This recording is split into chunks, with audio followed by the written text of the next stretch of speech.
আসসালামু আলাইকুম স্যার। তো আমরা এখানে দেখছি যে বেশ কয়েকদিন যাবৎ শিক্ষকরা অবস্থান কর্মসূচি পালন করছে।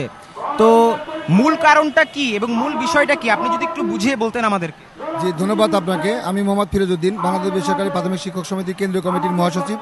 আমি আপনার মাধ্যমে সারা বাংলাদেশকে জানিয়ে দিতে চাই, তৎকালীন ফ্যাসিস্ট সরকার তড়িঘড়ি করে 2013 সালে 26,193টি বেসরকারি প্রাথমিক বিদ্যালয় জাতীয়করণের অন্তর্ভুক্ত করে।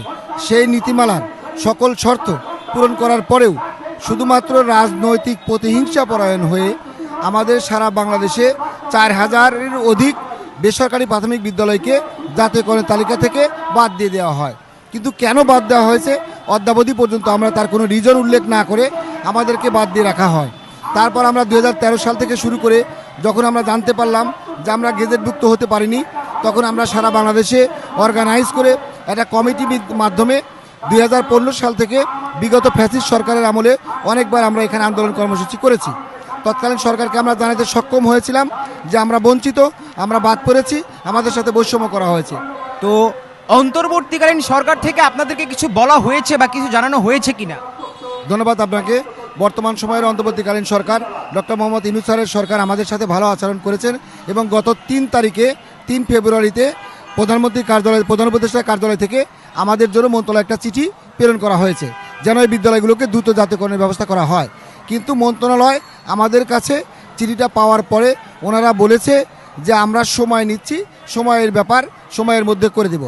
মানে আপনারা বলতে চাচ্ছেন যে অন্তর্বর্তীকালীন সরকার আপনাদের বিষয়টাকে বিবেচনায় নিয়েছে এবং তারা বলেছে যে তারা সময় নেবে এবং একটা মানে একটা পজিটিভ একটা ধারণা আপনাদেরকে দিবে আর কি। জি, তো এখন আপনাদের এই অবস্থান কর্মসূচি আরো কতদিন চলবে বা কি মনে করেন আপনি এই বিষয়ে, যে এই অবস্থান কর্মসূচি তো আমরা দেখতেছি যে বেশ কয়েকদিন ধরেই চলতেছে, 2-1 দিন যাবত দেখলাম আমি, তো এখন কতদিন যাবত? ধন্যবাদ আপনাকে। আমাদের এই কর্মসূচি আজকে 3 দিন ধরে চলমান আছে। আমরা গতকালকে সচিব মহোদয়ের সাথে আমি নিজে বসেছি। সচিব মহোদয় আমাকে আশ্বস্ত করেছিলেন, কিন্তু আমি সচিব মহোদয়কে বলেছি যে যতক্ষণ পর্যন্ত আমরা বিগত সরকারের আমলে বারবার প্রতারিত হওয়ার ফলে আমরা এখন ভীত সম্বস্ত, যার কারণে সচিবালয়ের পক্ষ থেকে যদি ফিজিক্যালি কেউ এসে আমাদেরকে আশ্বস্ত না করে তাহলে আমাদের শিক্ষক এখান থেকে যাবে না। আমরা আগামী বৃহস্পতিবার পর্যন্ত এই কর্মসূচি কন্টিনিউ করে যাবে ইনশাল্লাহ। ধন্যবাদ আপনাকে, ধন্যবাদ।